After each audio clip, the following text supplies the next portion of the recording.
கோலம் என்பது தென்னிந்திய பாரம்பரியத்தின் ஒரு முக்கிய சின்னம். அதை வீட்டின் முன் போடும் பழக்கம் பல காரணங்களால் உருவானது. இதன் முக்கிய நோக்கங்கள்: 1. செழிப்பு மற்றும் நன்மையை வரவேற்க. கோலம் என்பது வீட்டில் நன்மை, வளம், ஆன்மீக ஆற்றலை வரவேற்கும் ஒரு சின்னமாக கருதப்படுகிறது. இது அன்னபூர்ணா தேவியை மகிழ்விப்பதாகவும் நம்பப்படுகிறது. 2. சுகாதாரம் மற்றும் சுற்றுச்சூழல் நன்மைகள். முன்பு கோலம் அரிசி மாவால் போடப்பட்டதால் பறவைகள், எறும்புகள் போன்ற சிறு உயிர்களுக்கு உணவாக இருந்தது.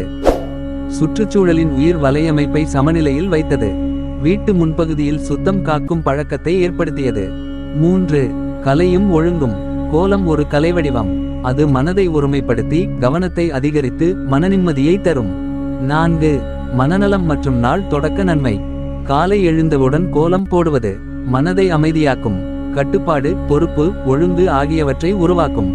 நல்ல நாள் தொடங்கும் உணர்வை தரும். 5. தூய்மை மற்றும் புனிதத்தன்மை. கோலம் உள்ள இடம் ஆன்மீக ரீதியாக தூய்மை வாய்ந்தது என்று கருதப்படுகிறது. அது தீய ஆற்றலை தடுக்கிறது என்ற நம்பிக்கையும் உள்ளது.